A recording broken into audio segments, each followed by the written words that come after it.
pendaki yang memang celaka di gunung itu karena itu.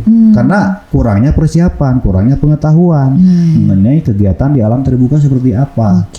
Gitu. Nah kan sebetulnya di zaman sekarang itu lebih mudah ya. Bisa googling persiapan apa aja yang bisa dicari, yang dilakukan gitu kan. Di googling itu banyak sekali konten-konten yang menjelaskan tentang persiapan, manajemen pendakian, manajemen perjalanan, alat apa aja yang harus dibawa ya. Kan sekarang udah canggih sebetulnya. Banyak juga kan sekarang yang menyewakan alat-alat naik ya. Banyak, termasuk di basecamp juga menyewakan alat. Menyewakan juga ya di basecamp Tapak Gerat.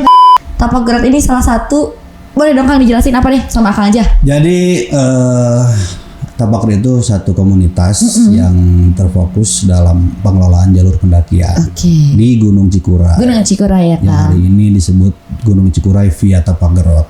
Karena kan gini, gunung itu mengandung dan mengundang bahaya. Sekali lebih Kang kuat. Jadi ada satu pendaki wanita yang dia punya asma. Gitu. Dari pos 3 ditandu dalam keadaan hujan. Si teteh.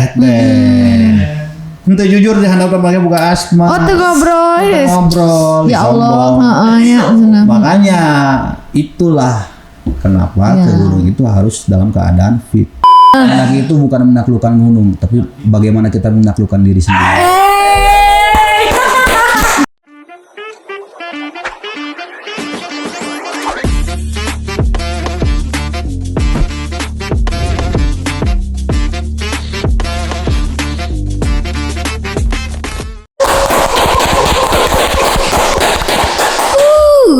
Assalamualaikum warahmatullahi wabarakatuh Warginet, Sampurasun. Apa kabar hari ini? Semoga selalu dalam keadaan sehat dan selalu diberikan kebahagiaan ya. Walaupun matahari bersinar terik, tapi tetap kamu yang paling menarik guys. Ada kembali lagi di podcast Suara Garut bersama aku host yang ciamik dan kece badai ini, Salwa Apriliani hari ini. Karena di segmen ini kita di segmen komunitas. Balik lagi, kita gak akan pernah habis kalau ngobrolin tentang gunung. Dimana kalau ngomongin tentang pendakian gunung tuh bukan sekedar perjalanan fisik aja, tapi juga sebuah perjalanan batin yang menguji ketahanan, keberanian, dan bahkan kecintaan terhadap alam itu Warginet. Dari puncak tertinggi hingga jalur-jalur tersembunyi, setiap langkah dalam pendakian membawa cerita dan pengalaman yang tak terlupakan. Seperti narasumber kita pada hari ini yang datang ke sini membawa begitu banyak cerita. Dan narasumber kita ini bukan hanya seseorang yang suka mendaki gunung nih, tapi bahkan sepertinya beliau menciptakan jalur untuk para pendaki naik ke atas gunung. Boleh tepuk tangan yang meriah untuk Kang Wana. Yang menciptakan ya. Membuka ya. Kang Wana apa kabar? Alhamdulillah baik. Alhamdulillah baik. Wah tampan sekali nih hitam-hitamnya. Masya Allah. Tapi hari saya nggak beda sebelah Kang. Satik lah. Jujur banget ya. Kang Wana boleh dong sapa-sapa dulu Warginet yang ada di rumah. Assalamualaikum Sampurasun Warginet yang berada di manapun. Dimanapun. Dimanapun, gimana pun, dan kapanpun. Dan kapanpun ya Kang ya. Ya, pada intinya semoga sehat selalu. Amin. Para Warginet di dunia yang sudah apa ya? Apa nih? Gelap ya? Gelap ya. Indonesia gelap. Indonesia gelap. Ketir. Udah ketir banget. Tapi BTW nih suaranya Kang Wana nih sleep callable banget kalau kata anak-anak sekarang. Iya. Kata anak-anak sekarang suara yang ngademin gitu. Jadi dibawa tidur sambil kolan tuh. Gitu. Aduh, kumaha ya teh. Oke, kita back to topic nih Kang. Kang Wana ini membawa kita ngobrolin Tapak Gerat. Tapak Gerat. Oke. Tapak Gerat ini salah satu, boleh dong Kang dijelasin apa deh sama Akang aja. Jadi Tapak Gerat itu satu komunitas yang terfokus dalam pengelolaan jalur pendakian di Gunung Cikuray. Gunung Cikuray ya Kang. Yang hari ini disebut Gunung Cikuray via Tapak Gerat. Iya Tapak Gerat. Gitu. Kalau Kang Wana sendiri sebagai apa nih Kang di? Dan kebetulan saya dipercaya sebagai founder, sebagai ketua juga gitu. Sekarang. Iya, makanya saya bilang menciptakan kan tadi. Iya. Jadi sebagai founder juga ya dari si Tapak Gerat itu sendiri. Tapi bukan maha pencipta. Betul, oh, Masya Allah. Betul, itu udah beda-beda lagi ya babnya Kang. Udah beda lagi, oke. biasanya banyak banget Kang ya Kang jalur khusus gitu, jalur-jalur gitu untuk ke Cikuray aja berapa jalur Kang kalau untuk mau naik sana? Jadi yang sekarang tuh ada 3 yang 3 jalur, salah satunya Tapak Gerot ya? Tapak Gerot, Cintanegara sama Pemancar. Oke, sama Pemancar. Banyak Kang pendaki gunung yang lagi ramai sekarang, saya udah sering bahas banget pendaki yang FOMO gitu. Banyak yang asal pilih jalur gitu Kang, tanpa tahu karakternya seperti apa sih, karena kan pasti punya perbedaan karakter dong Kang tiap jalurnya. Apa nih yang bikin base camp Tapak Gerot sendiri jadi jalur favorit menuju Cikuray itu? Karena kenapa hari ini banyak yang memilih untuk ke jalur Tapak Gerot gitu kan? Karena kita menciptakan keamanan, kenyamanan, dan kepercayaan gitu. Jadi dan kita pun sadari kenapa kita menciptakan hal itu, terutama keamanan ya. Karena dunia pendakian ini merupakan wisata minat khusus, yang merupakan perlu persiapan yang khusus juga. Makanya kan untuk penataan jalur kita tata gitu kan, dari bawah sampai atasnya, terus fasilitas di setiap tikungan kita ada petunjuk juga gitu, dan fasilitas di campgroundnya kita ada musola, ada toilet gitu. Jadi ya mungkin itu salah satu yang membuat mereka nyaman juga. Ditambah lagi kan kita juga ada petugas yang standby di base camp sama di pos 3. Oh, jadi gitu. memang ada petugasnya. Jadi semua pendaki termonitor keamanannya gitu. Ditambah lagi dari bawah juga kita sudah memperhatikan dari mulai perlengkapannya, sejauh mana yang dia pakai, apakah sudah aman atau belum gitu. Terus terutama nih dari antisipasi sampah. Gitu. Jadi kita kan memang ada form checklist, bukan form checklist, ada 2 form yang harus diisi gitu. Jadi pertama mengenai perlengkapan apa saja yang dia bawa. Terus yang kedua, logistik apa saja yang mereka bawa yang akan menimbulkan sampah. Gitu. Berikut di form yang di lembar yang kedua itu ada form mengenai apakah dia punya penyakit bawaan atau tidak, ataupun kondisi lagi kurang sehat ataupun gimana, atau ada bekas operasi gitu misal. Gitu. Dan mereka diminta untuk jujur, sejujur-jujurnya. Jangan sampai mereka memaksakan kehendak dalam keadaan sakit misalkan, dan itu beresiko juga. Dan banyak juga sebetulnya orang pendaki-pendaki yang memang kurang jujur. Ada aja Kak? Ada aja. Gitu. Tapi pernah Kak ada yang sampai, maksudnya sampai ada kasus lah gitu karena ketidakjujurannya si pendaki tersebut? Ada. Oh, pernah ada juga. Ada. Jadi sekecil buduk aja tuh jujur gitu ya kan? Iya. Sekecil buduk, hapur. Sekecil itu aja memang harus jujur gitu ya. Dan demi kebaikan mereka juga. Demi kebaikan mereka juga. Jadi kan kita membuat sesuatu yang tidak membuat kita menjadi tidak aman. Jadi kita berusaha karena kan ini merupakan evaluasi dari dulu ya, dari kejadian ke kejadian gitu kan, kita evaluasi apa yang kurang, apa yang harus dibenahi. Kita kan juga nanya nih kita terbuka untuk saran ke para pendaki, apa yang kurang, apa yang harus dibenahi. Jadi setiap pendaki ketika turun, gimana perjalanannya, gimana jalurnya, apa yang harus dibenahi. Kita juga terbuka, kita tidak tertutup. Soalnya kan yang akan mendapatkan kenyamanan itu mereka. Bagaimana menikmati di perjalanan. Gitu. Berarti salah satu yang menjadi kelebihan dari jalur ini adalah well prepare-nya gitu ya kan, benar-benar well prepare. Nah, ada nggak sih Kang yang paling sering ditemuin gitu kesalahan-kesalahan fatal yang dilakukan oleh pendaki sebelum naik ke Cikuray? Kesalahan fatal yang yaitu dari sisi persiapan. Persiapannya. Kelengkapan alat, terus itu sih yang sering mah. Yang sering mah itu ya Kang ya. Tadi kan Akang juga bilang bahwa ada sekecil-kecilnya hapur kan kata Akang jujur ya. Nah, dari perspektif tim Akang sendiri ada nggak sih Kang kriteria, ini mah kayaknya enggak deh kalau untuk naik gitu? Ada. Kayak apa tuh Kang? Ada banyak. Malahan saya pernah mengusir 2 pendaki yang akan naik. Diusir, gimana tuh Kang? Jadi pada saat musim hujan, dia datang sore.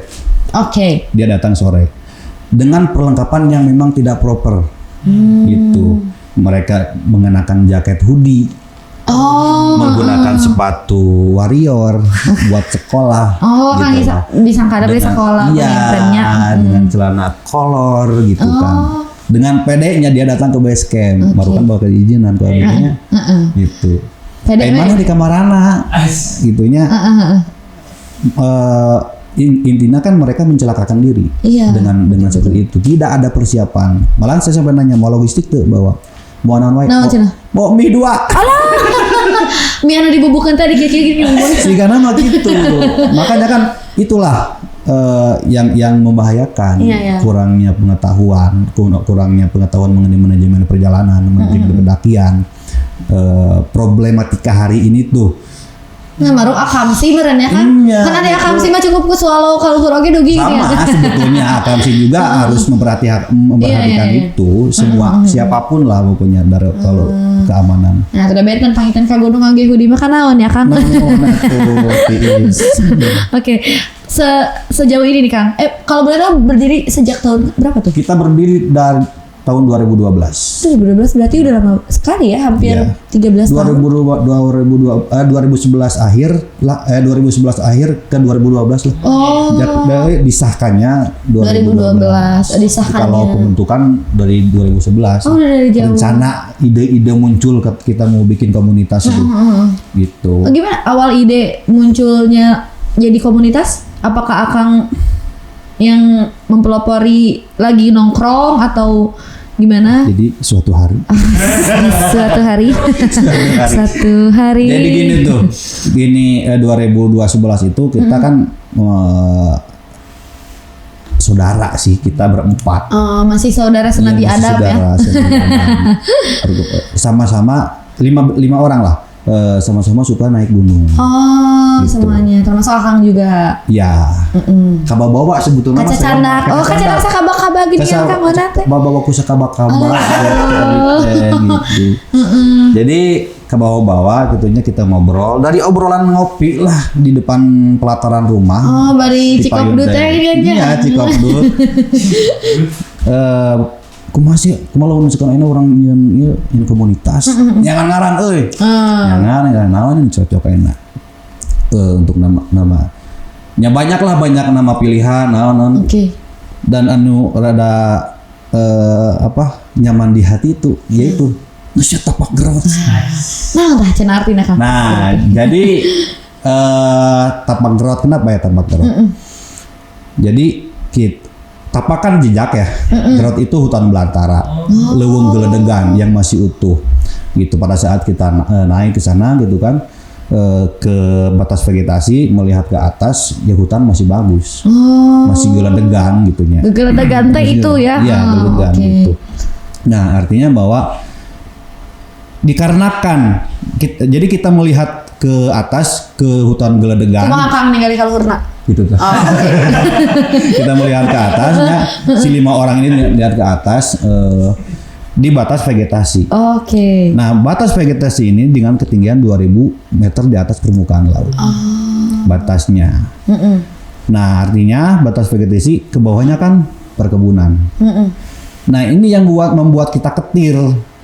Yang membuat kita sakit itu. Raheut gitu. Raheut aya ningali kaluhur meuni reumeuet gitunya, ningali leuweung teh geledegan, ai ka handap nah gitu kan. Dan sebetulnya sudah melebihi batas yang memang sudah ditentukan batasnya. Nah, dari sana kita sedih gitu. Kumaha sedihna Kang? Harus digambarkan ini kesedihan saya. Ya, pada intinya tapak gerot kita ingin meninggalkan jejak yang baik untuk Gunung Cikuray. Wah, berarti artinya mendalam banget ya. Tapak gerot ini nggak hanya sekadar tapak, tapi memang ada makna di balik nama tapak gerot itu sendiri. Tersirat lah ya si maknanya. Bermakna sekali sepertinya ya Kang Nana ini. Oke, sekarang balik lagi nih Kang. Sejauh ini menurut Akang ya, apa sih tantangan yang kadang ada nih pendaki yang udah naik, tapi dia memutuskan untuk turun berhenti di tengah-tengah. Apa tuh Kang biasanya tantangan terbesar menurut Akang? Naik berhenti di tengah-tengah. Turun deh ya gitu. Turun deui. Jika itu deh untuk diteruskan gitu. Ya kalau saya melihat kalau dari segi keamanan itu menurut saya ya bagus. Tapi kan alasannya harus jelas dulu kenapa dia turun. Iya kita buah hayam kaca di Paraban teh. Ya, buah inget. Jika abah-abah pada umroh ini nya res. Ya kalau misalkan faktornya untuk keamanan ya itu bagus. Misalkan di tengah perjalanan nih ngelihat langit udah mulai mendung, perlengkapan dia kurang proper atau kurang lengkap. Yang udah lagi. Nah itu keputusan yang baik. Gitu. Oke. Tapi kalau gimana? Iya, so Kang. Tapi kalau misalkan dalam keadaan seperti itu dia memaksakan, dan itu yang mengancam dia. Iya benar. Berarti naik gunung tuh perlu apa ya? Kita tuh harus berpikir taktis gitu ya kan, gimana kita mengambil keputusan. Ya, harus bisa membaca alam, membaca situasi gitu. Karena kan gini, gunung itu mengandung dan mengundang bahaya. Sekali di Kang kuat. Gunung itu mengandung dan mengundang bahaya. Oke. Dan bahaya itu bahaya objektif dan subjektif. Bahaya subjektif itu dari kita. Dan bahaya objektif itu dari alam. Dari alamnya. Oke. Bahaya dari kita ketika kita melakukan pendakian seadanya tanpa perlengkapan yang lengkap gitu kan. Dari ujung rambut sampai ujung kaki tidak lengkap. Misalkan dia nggak pakai sepatu ataupun nggak bawa SB, nggak bawa jaket gitu. Artinya kan dia sudah menciptakan ancaman untuk dia sendiri. Diri sendiri ya. Gitu. Dan yang lebih bahaya lagi ini ancaman objektif dari alam itu sendiri. Alam kan ya 1001 kemungkinan itu bisa terjadi. Ada hujan, ada panas, ada leur di jalan. Gitu kan. Ada ya banyak kemungkinan, ada hewan gitu kan. Ada mitos-mitos yang memang berlaku gitu, yang mungkin bisa dia langgar. Iya. Gitu. Oh iya, benar sih. Ya, banyak lah yang tadi Akang sebutkan juga ya. Kalau ngomongin jalur nih Kang, Tapak Kuda sendiri dengar-dengar nih sebagai jalur yang salah satunya disebut jalur monoton gitu Kang. Jadi bikin mendaki itu cepat bosan gini. Benar nggak sih Kang tentang statement itu? Apakah sebenarnya tuh ada hidden gem yang nggak banyak orang tahu gitu di jalur pendakian ini? Mungkin kalau alasan monoton itu karena apa? Kan masing-masing punya alasan ya kenapa jalurnya monoton ataupun gimana gitu. Ari sareng ke Bogor mah moal monotor atuh nya lain lah oge. Yang ke Bogor mau misalnya Alah sayang ini aku mau di Soledad. Aduh, di Soledad. Ya kan. Di Kesewan. Kan aku udah papadon sama kamu. Iya. Gimana Kang? Tergantung sih. Ya monoton dari segi mananya gitu. Dari segi apanya monoton itu? Apakah naon ngaranna teh tidak ada petunjuk ataupun tidak ada warung, tidak ada naon gitunya. Kan ini jadi pertanyaan juga bagi saya, ini monoton dari segi apanya? Iya. Oke. Ini karena vegetasi yang sangat lebat mungkin. Oke. Ya bisa aja karena kan dari gerbang bawah sampai pos 3 itu perkebunan gitu. Dan bisa disebut monoton bisa. Oke. Karena ya keadaannya sudah seperti itu. Iya, tapi kan balik lagi ya kan kalau ngobrolin naik gunung yang tadi teh kalau pendaki FOMO kan cuma naik-naik aja, tapi kan kalau aku ngobrol-ngobrol nih sama pendaki-pendaki yang sebelumnya nih yang pernah duduk di sini juga, mendaki itu bukan hanya sekedar mendaki aja, tapi bagaimana kita memaknai setiap langkah yang kita jalani ke atas ya kan. Ini quote yang paling umum, paling terkenal. Mendaki itu bukan menaklukkan gunung, tapi bagaimana kita menaklukkan diri sendiri.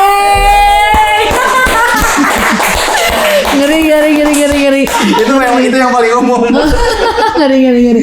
Iya, mungkin ada beberapa orang yang nyangka di atas gunung aya Indomaret ya kan merenya. Duka eta. Bener gak Kang itu dia tadi ada Indomaret? Ada, nasi Padang juga ada. Oh, ada Kang. Bahari tilu ge aya di luar. Pagi sore. Pagi sore juga ada ya di sana. Oke. Berarti balik lagi kan tentang apa yang dia sebut monoton tuh dari mananya gitu ya kan. Balik lagi ke sana sebenarnya karena tiap jalur juga punya ceritanya masing-masing. Punya cerita masing-masing, punya ciri khasnya masing-masing. Benar. Oke.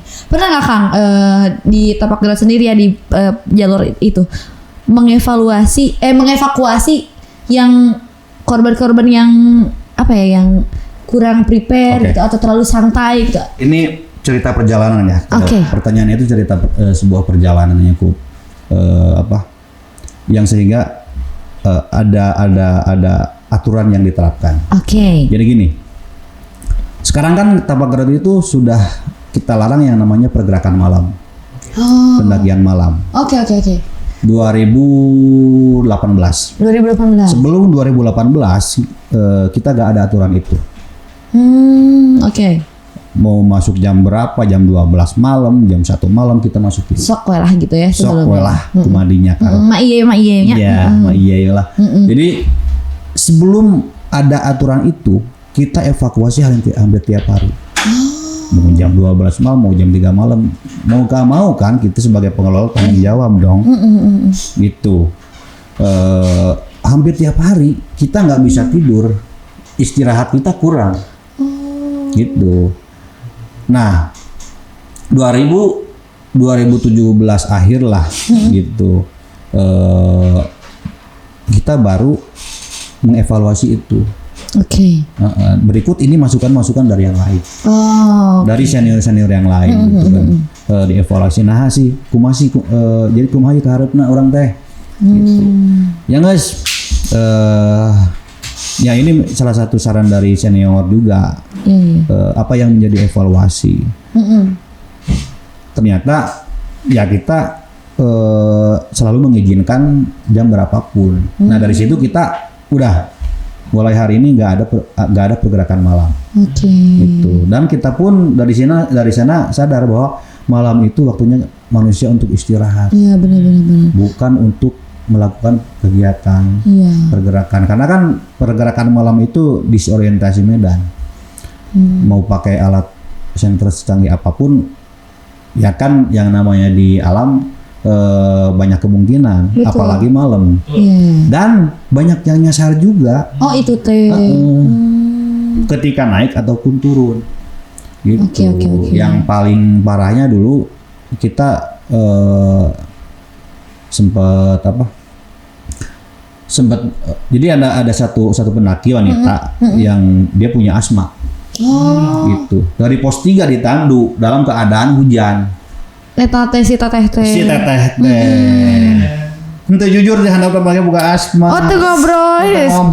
Ya Allah, Makanya itulah kenapa ke gunung itu harus dalam keadaan fit. Dalam keadaan sehat, dalam keadaan siap. Nah, gitu. Jangan itulah bahaya dari diri sendiri. Benar. Gitu. Ya kata Akang tadi kalau yang Akang ceritain juga sebenarnya kan ke tim pengelola juga jadi nggak fit kalau setiap hari evakuasi ya butuh istirahat dong. Atau Akang perlu bobonya, cina. Akang perlu wangi-wangi tak overthinking balik sikap ya. Nya kan? Tubuh kaset. Oke, berarti ada aja gitu Kang. Akhirnya keluarlah peraturan itu.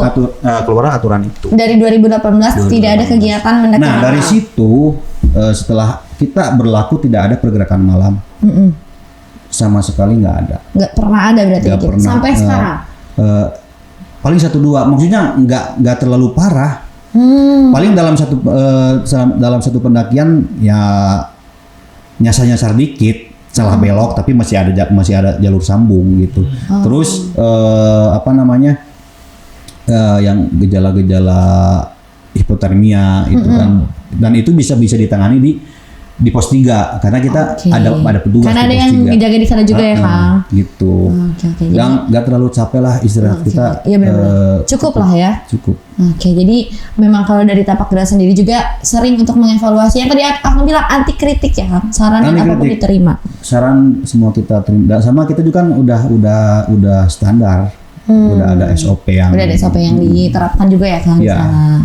Oke, berarti memang benar-benar prepare itu ya. Kalau ngobrolin si tapak gerak sendiri, masih banyak sih Kang yang pengen aku tanyain gitu. Silakan. Karena nggak akan pernah habis kalau ngobrolin tentang cerita-cerita di gunung ya. Kita nggak akan pernah habis. Tapi sebelumnya kita akan break dulu nih Kang. Kita kasih waktu Kang buat overthinking dulu, bisi kurang bobo wengi ya. Oke, teman-teman warginet jangan kemana-mana, tetap di podcast Suara Garut. Semuanya berhubungan. Kita saling membutuhkan. Kami menjaga hidup dengan menanam, menata agar selalu ada nafas dalam kehidupan yang mengiringi setiap jalan. Berangkat dari rasa kekhawatiran kepada Gunung Cikuray yang hutannya semakin menipis. Tapak Gerut membuat satu aksi nyata penanaman dan perawatan pohon dalam sebuah kegiatan yang bernama Jaring Gunung untuk kelestarian Gunung Cikuray.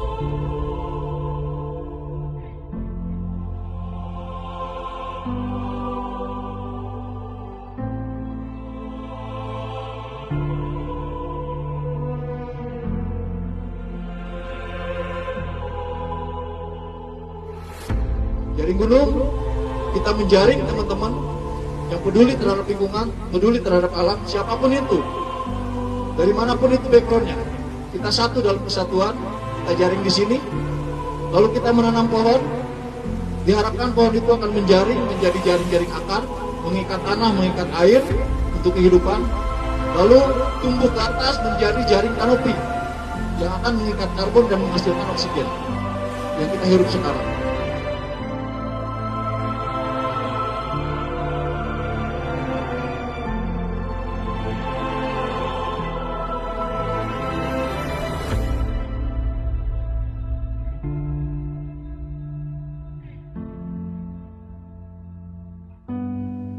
Mungkin ini hanya demi setetes air di dalam tanah, tapi ini janji kami untuk semua yang terlahir mendatang.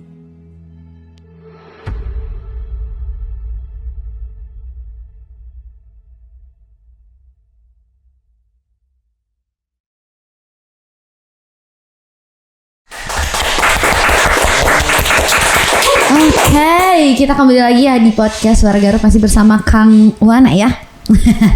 Oke, kita mau ngobrolin hal-hal lain nih Kang. Tapi sebelumnya kita punya artikel dulu nih Kang. Coba mana nih artikelnya? Oke, pemuda Sleman nyangkut di jurang berapi, diduga mendaki diam-diam. Oke, ini berita terbaru dikutip dari Detik News, Rabu 19 Februari Kang, masih baru banget ya ini Kang. Oke, ini kenapa aku tertarik dengan artikel ini karena aku mau menyangkut pautkan dengan Kang Wana nih yang sebagai orang yang terlibat nih dalam hal pendakian atau yang punya tanggung jawab gitu ya Kang. Sebagai pengurus gitu, salah satunya di Gunung Cikuray. Gimana Kang menghadapi fenomena seperti yang tadi di artikel? Ini salah satu penyakit sih. Salah satu penyakit pendaki mendaki secara diam-diam, tanpa ada konfirmasi, tanpa ada pemberitahuan, tanpa ke base camp dulu gitu kan. Dan ini banyak terjadi sebetulnya kejadian-kejadian seperti ini tuh. Karena ketika si pendaki itu tidak ada ke base camp dulu ataupun ke registrasi dulu, si pengelola kan tidak mengetahui keberadaan dia. Dia tidak terjamin keamanannya seperti apa. Betul. Sehingga tidak terantisipasi. Karena kan ya kalau di kita gitu kan, ketika akan naik itu ada briefing dulu. Gitu, diantisipasi sebenarnya itu apa saja yang bisa dilakukan, apa saja yang dilarang, gitu, sehingga si pendaki itu paham sebelum naik itu kita harus bagaimana, harus apa aja yang dilarang, apa aja yang bisa dilakukan, apa yang tidak boleh, gitu. Nah kan kasus seperti itu merugikan semua orang. Benar banget ya. Bukan hanya sebatas pengurus, tim SAR juga terlibat, masyarakat juga terlibat. Betul. Bahkan ya keluarganya pun juga kan jadi khawatir, apalagi sampai meninggal gitu kan. Benar. Itu. Kalau kayak gitu kan bingung ya Kang, tanggung jawab siapa, karena kan memang tidak ada konfirmasi sebelumnya. Iya, dan tidak di backup asuransi juga kan kalau misalkan diam-diam gitu. Iya benar. Gitu. Itu yang menjadi penyakit ya Kang. Itu yang jadi penyakit gitu kan. Padahal ya kalau misalkan ini kan tidak punya untuk bayar retribusi, tinggal bicara, tinggal ngomong sebetulnya. Kalaupun dia alasannya mungkin misalkan alasannya memang gak punya uang untuk naik, tinggal ngomong aja. Sebetulnya jangan sampai dia melakukan tindakan seperti itu, menagih dengan diam-diam. Benar. Gitu. Banyak yang dirugikan. Benar. Dan Akang pun sendiri ya sebagai salah satu founder dari Tapak Gerak, kalaupun memang tuh warginet yang dirasa tadi Akang bilang pengen naik gunung tapi ya kekurangan dan lain-lain, tinggal bilang aja, jangan sampai melakukan hal seperti itu. Ya, yang paling penting kan dia nggak tahu kondisi alamnya seperti apa. Benar. Konturnya seperti apa. Ya, jalurnya seperti apa ya Kang? Jalurnya seperti apa. Benar. Gitu. Oke, dan salah satunya Tapak Gerak juga yang memang jalurnya tuh aman ya Kang, dan salah satu base camp yang memberikan keamanan tadi lah Kang bilang. Kita mengupayakan keamanan itu. Semua base camp punya keinginan yang sama lah memberikan keamanan, tapi memang di Tapak Gerak sendiri ada hal-hal yang memang di well preparekan banget ya Kang. Dari jarang kan ada base camp yang punya toilet yang udah benar-benar jadi gitu ya, toilet yang nyaman. Di salah satunya di Tapak Gerak sudah ada ya Kang. Udah ada. Ya itu mungkinlah salah satu hal yang perlu diperhatikan ya oleh pendaki gunung. Iya, jadi kan kalau si fasilitasnya dilengkapin gitu kan, si pendaki nyaman, bener. Tidak celah di mana wae gitu kan. Iya benar, celah di mana aja kan. Iya benar. Oke. Kalau kejadian nih, biasanya gunung gak jauh-jauh ya, Indonesia lah kita ngomonginnya. Hal-hal mistis itu menjadi hal yang menarik gitu untuk diceritakan ya, untuk di sharing gitu. Kalau Akang sendiri gitu, apakah punya nggak sih Kang pengalaman mistis? Ya kan dari 2012. Nah iya tuh, selama belasan tahun nih perjalanan, apakah ada cerita mistis? Kalau aku cerita mistisnya ketika dompet kosong Kang, itu yang mistis. Wah itu menyeramkan sekali. itu yang kasar. Kalau Akang? Ya kalau saya gitu kan, sebetulnya kejadian mistis melihat secara langsung nggak pernah sebetulnya. Justru saya nggak pernah melihat secara langsung. Malah nggak pernah ya? Ya. Tapi kejadiannya saya pernah punya pengalaman menangani orang yang kesurupan. Saya nggak tahu harus berbuat apa. Oke. Gitu kan. Jadi ceritanya gini. Pada saat saya jaga dulu di pos 3, ada satu kelompok pendaki sekitar jam 7 malam lah. Jam 7 malam. Nah, tiba-tiba datang rombongan lokal sih. Oke. Nah, dia datang ke pos 3 dan saya kan di saung ya, tidur di saung. Dia ngetuk pintu saung, saya bukalah. Ternyata rombongannya tuh cewek 2, cowok 5 orang, dan diantaranya tuh anak-anak SMP, SMA, dan ada juga yang tua 1. Nah, jam 7 itu dia ngambil air di pos 3 dan izin mau melanjutkan ke puncak jam 7 malam. Oke. Itu. Saya udah ngelarang sebetulnya. Lebih baik besok ditunda. Naiknya jangan sekarang. Karena kan bahaya juga. Dan itu sebelum berlaku peraturan pendakian malam. Gitu. Saya udah antisipasi, saya udah melarang gitu kan, dan menyarankan lebih baik besok dilanjutkannya. Dan mereka nggak mau. Kalau misalkan kalian nggak mau, resiko tanggung sendiri. Kalau misalkan ada apa-apa, saya nggak tanggung jawab. Gitu. Udahlah, mereka naik. Ketika masuk jam 8, baru aja mau tidur, udah ngantuk, gitu. Terus lo pantai akhirnya. Jarak 1 jam lah dari jam 7 mereka berangkat, jam 8 tiba-tiba dapat kabar minta tolong dong, mereka tolong gitu kan.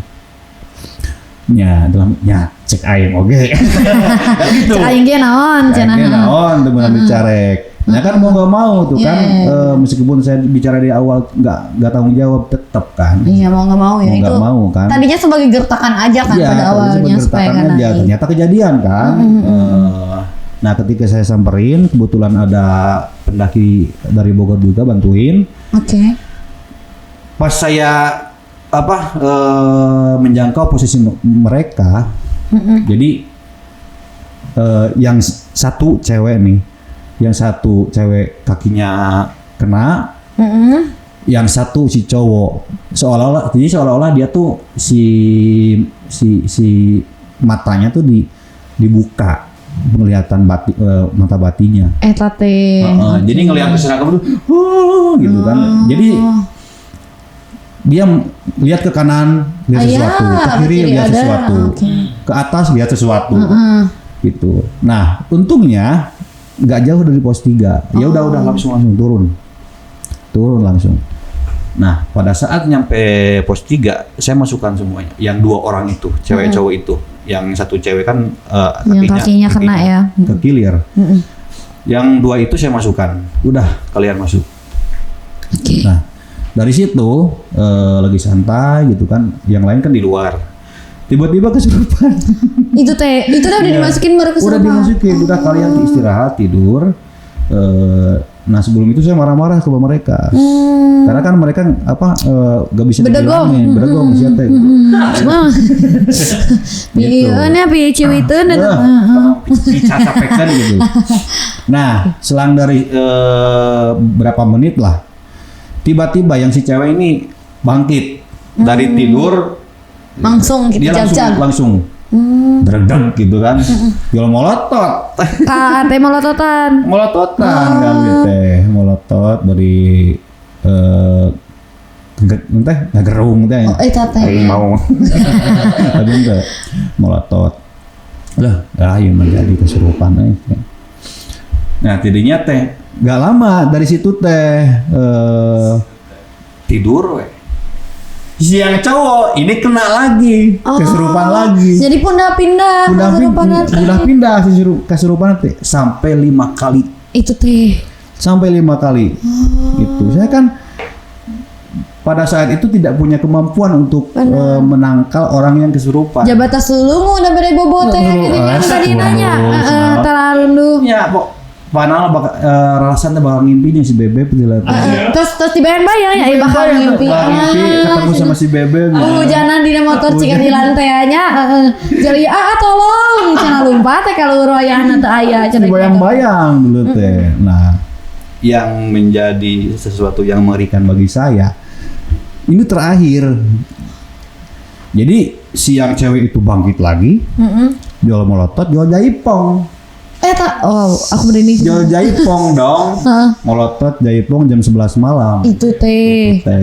Saya pengelola bertugas 1 orang di atas, yang lainnya pendatang.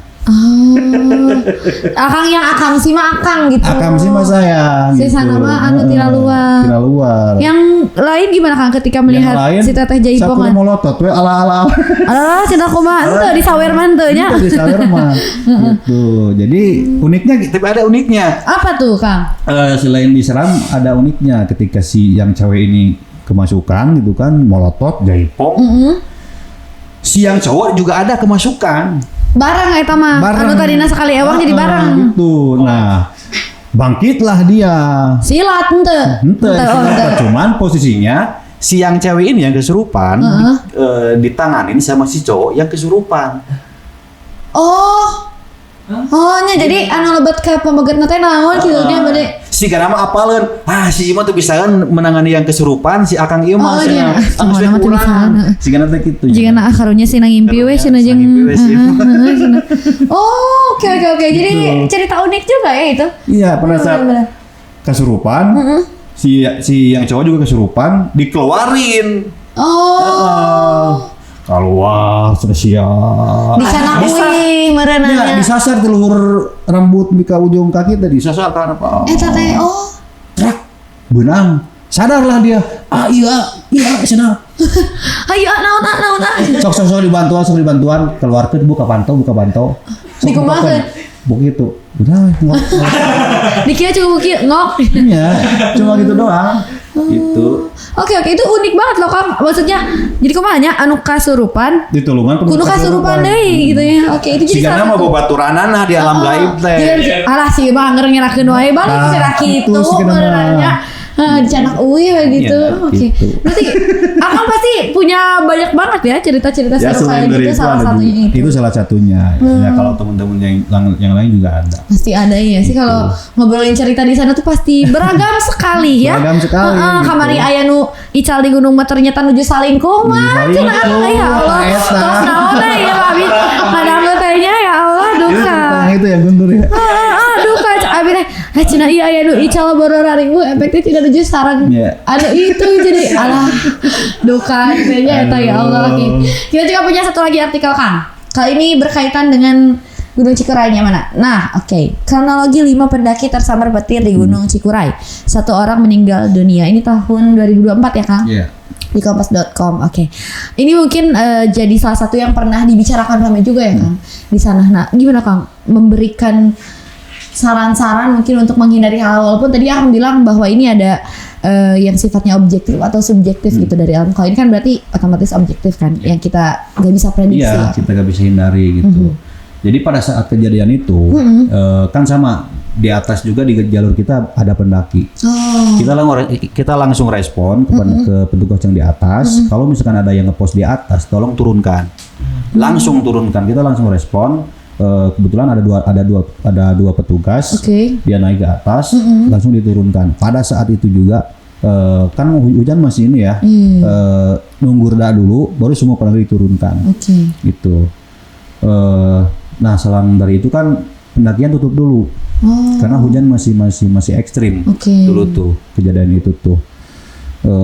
Nah, ya salah satu untuk mengantisipasi supaya tidak kejadian lagi kita langsung respon ke atas.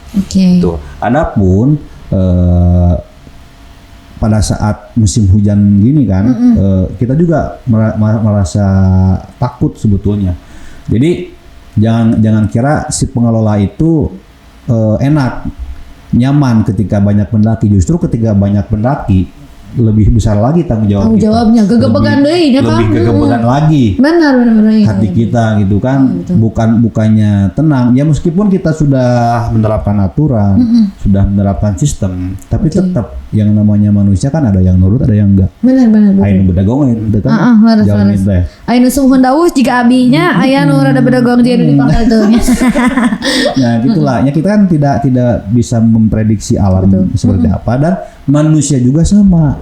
Ternyata tidak bisa diprediksi. Ada yang bisa diprediksi, ada yang enggak dari segi karakternya. Gitu. Nah, kita kan selalu ada briefing ya. Ketika sebelum naik. Nah, di briefing itu udah ketahuan sebetulnya orang tuh di atas akan bagaimana. Udah kebaca gitu udah ya. Kebaca. Sama tim pengelola itu. Iya, soalnya pernah gini. Kumaha Kang? Pada saat saya dulu briefing, salah satu rombongan saya nggak sebutin ya orang mananya, berjumlah 7 orang. Saya briefing, mereka nggak punya etika, seolah-olah tidak mendengarkan, malah acuh tak acuh gitu kan. Nah, ini rombongan nggak beres nih. Di atas bakalan gigi. Bukannya saya mendoakan atau apa, tapi udah kelihatan dari sifat dan sikapnya ya seperti mereka apa. Seperti apa. Nah, esok harinya, nah yang ceweknya ini kesurupan lagi. Kesurupan dari wae, senang. Cenah mah teh. Nah, pada saat saya menyusul ke atas, langsung dapat laporan dari pendaki yang turun itu. Saya kan nanya, mana pendaki yang kewalahan, yang kesurupan itu. Dan langsung ya Kang, ini rombongan ini malamnya tuh gak bisa diem, malah teriak-teriak gitu.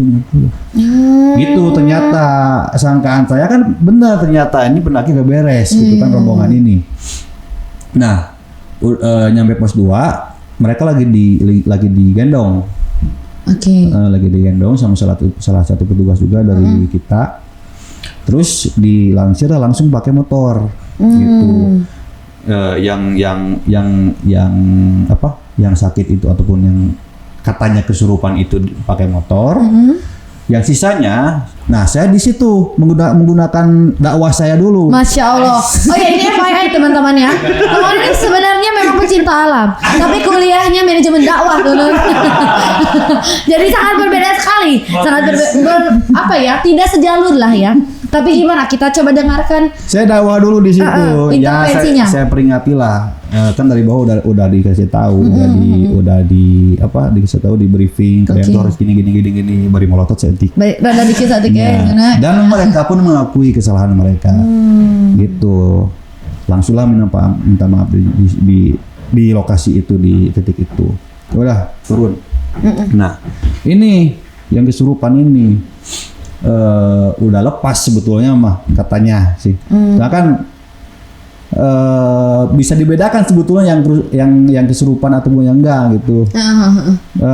Ketika dia sampai base camp lemas gitu kan, kita kasih makan, kasih minum. Nah udah dikasih makan, udah kasih minum, jag dong. Salatri berarti aya di kasurupan. Jeung salatri jeung api-api kasurupan sagala Ci Haji ngobrol we. Abi lapar kitu nya. Kan teh kalau tanya anak roti meureunana pami nyebutkeun salatri mah ceuceut. Nasi Padang itu. Tah terus sugan mah nya nasi Padang seblak-seblak wae mendarada hese.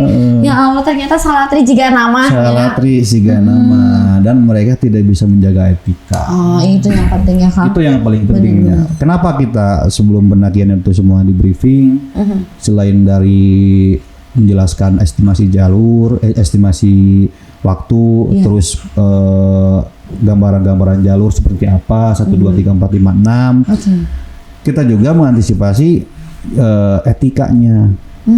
Etikanya apalagi kan pasangan pendaki kan, kita nggak tahu apa yang mereka lakukan di sana. Karena kalau berdua-duaan yang ketiganya padakwah. Ya gitulah. Kita antisipasi segala hal yang memungkinkan bisa terjadi. Gitu kan. Kita kenali karakter mereka seperti apa, sifat mereka seperti apa pada saat sebelum mereka naik gitu kan. Dan ya gitulah. Di gunung itu 1001 kemungkinan. Betul. Yang tadi Akang bilang aja mengandung dan mengundang ya. Mengandung dan mengundang bahaya. Mas, bener banget. Kalau di Cikuray sendiri Kang, ada nggak sih kan kalau sekarang udah mulai ada tuh peraturan gak boleh bawa Bluetooth yang apa tuh, yang apa sih namanya? Bluetooth yang buat musik box yang kayak gitu udah nggak boleh dibawa. Nah untuk musik box juga kita antisipasi. Okay. Selain itu Kang, ada nggak sih Kang di jalur tapak kuda sendiri ya khususnya hal-hal yang sebaiknya nggak untuk dibawa? Ya yang umum ya, tidak membawa minuman keras, narkoba, segala jenis narkoba jangan dibawa, jangan digunakan pada saat naik gunung. Itu mah kan bebas lah kumaha marane, asal ulah di gunung, pokoknya jalur urang mah gitu nya. Ya itu mah maluna amalukum tapi ulah di dia lah. Ya, silakanlah kumaha aranjeun maluna amalukum, tapi pada saat naik gunung jangan sampai kita mengkonsumsinya. Iya benar. Saling menghargai lah ya ketika kita di gunung kan bersama alam.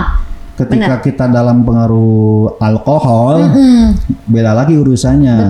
Apapun bisa mereka lakukan. Iya, benar banget. Apalagi kalau misalkan ada yang rese lah, nah apalah gitu lah. Betul. Sebenarnya balik lagi bukan tentang segalanya hal mistis ya warga, tapi kan yang tadi kata Akang, ketika sedang nggak sadar apa aja kan, yang balik lagi ke etika berarti nanti baliknya. Iya, jadi kan pada saat naik gunung itu, apalagi tidak persiapan, kondisi tubuh kita kan melemah.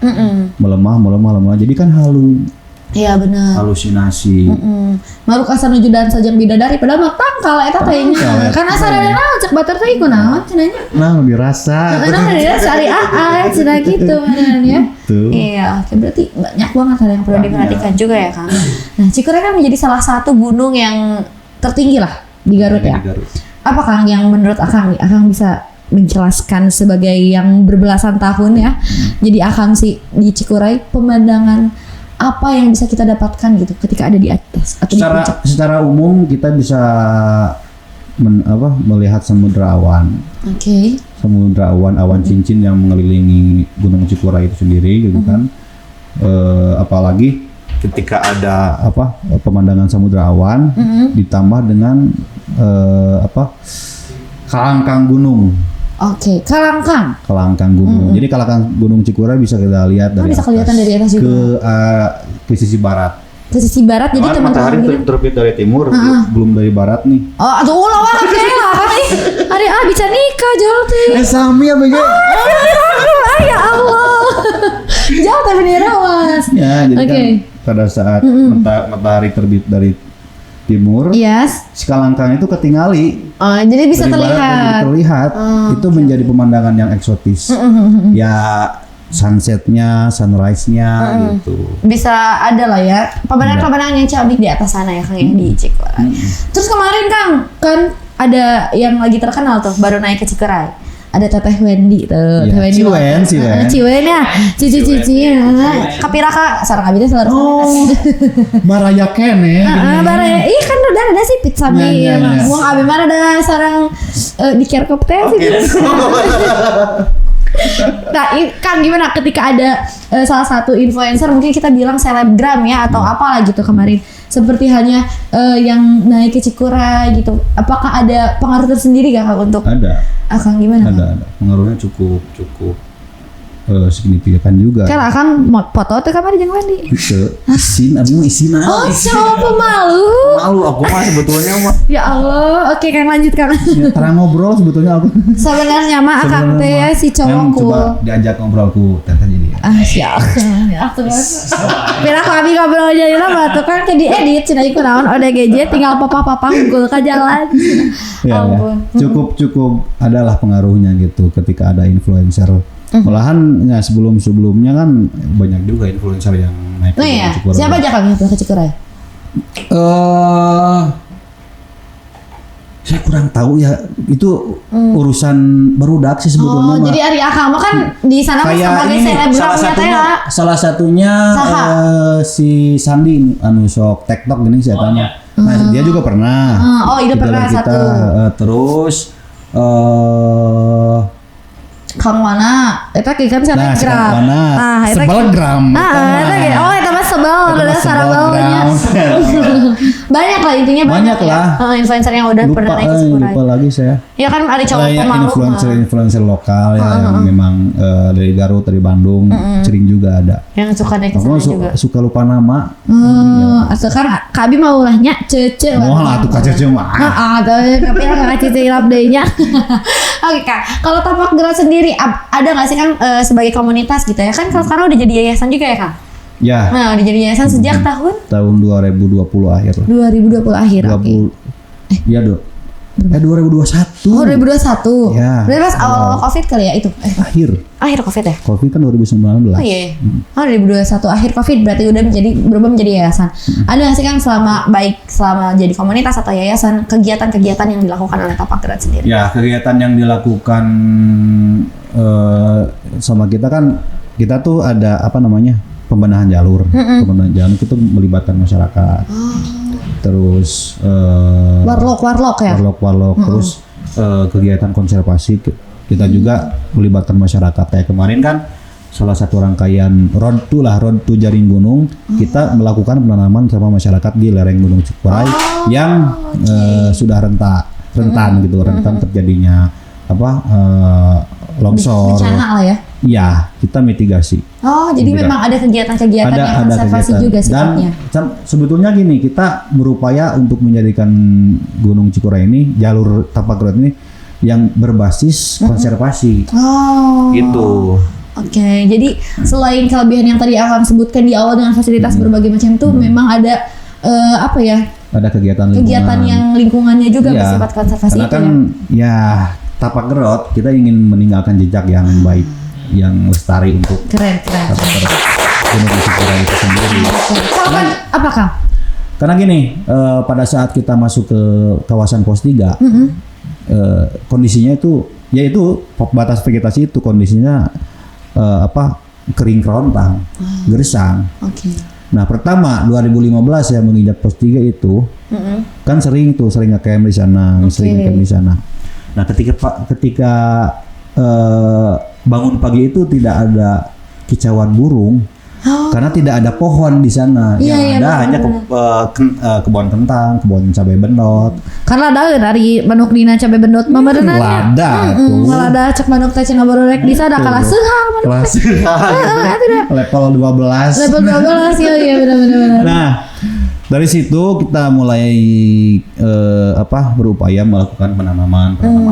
Dan alhamdulillahnya sekarang udah rimbun kembali. Wow, jadi ketika bangun pagi itu kita dibangunkan dengan kicauan burung yang ada di sana. Ya, identik dengan alam teh geuningan ari gugah bobotnya itu manuk teh. Kan aya dulu mah sebelum rimbun sekarang bangun tidur teh barutan. Barut. Lulungu keneh cenah cek mah rokok. Pasti. Nah, kalau sekarang kita bangun pagi itu dengan kicauan burung, udara segar gitu kan, kicauan burung menyambut kita bangun gitu kan.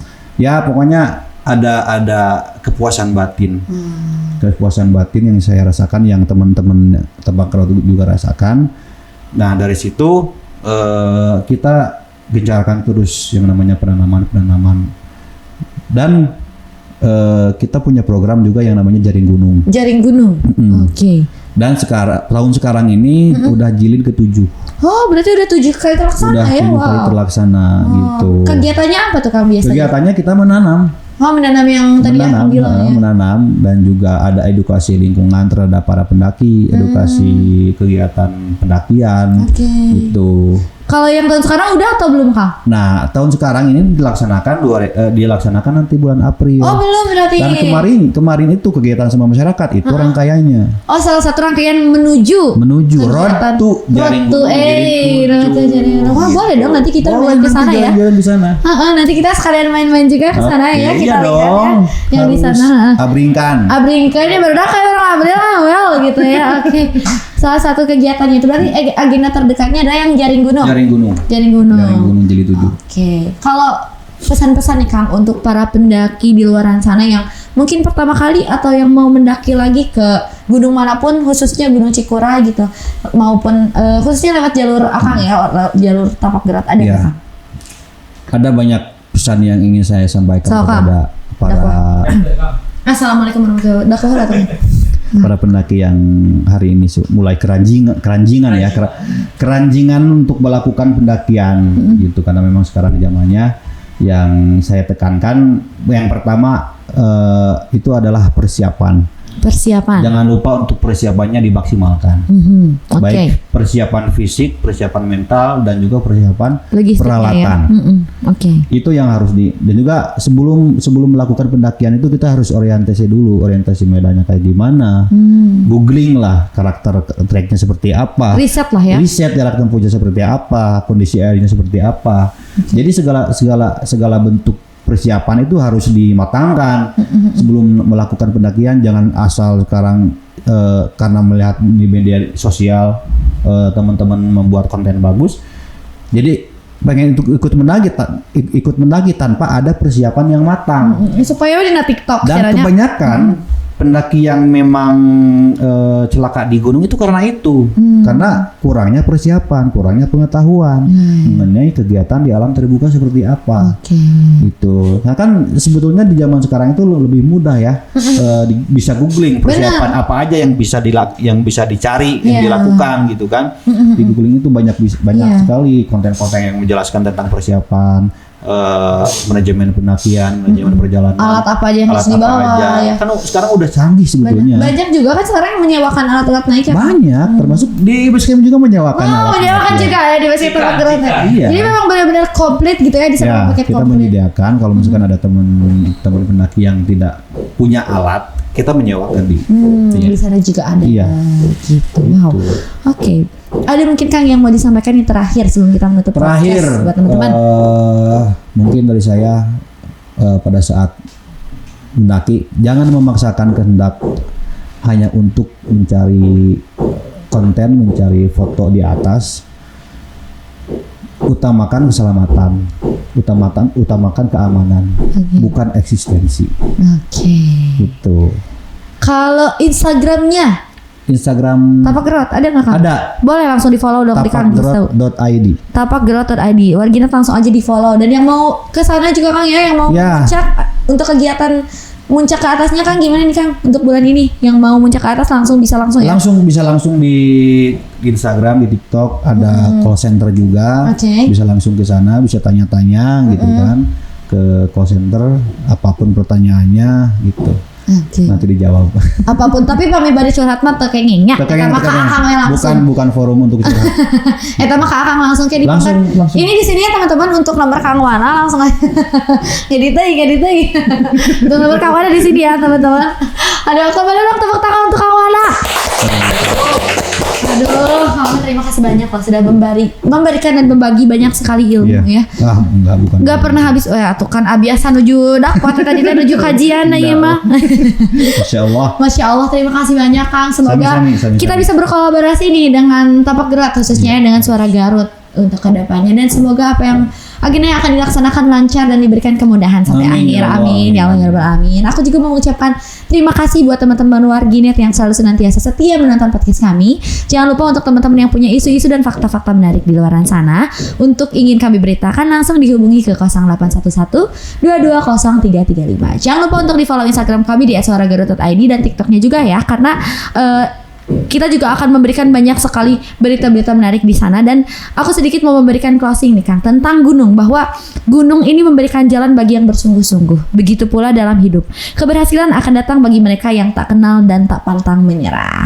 Aku selalu Apriliani pamit undur diri. Wassalamualaikum warahmatullahi wabarakatuh. Assalamualaikum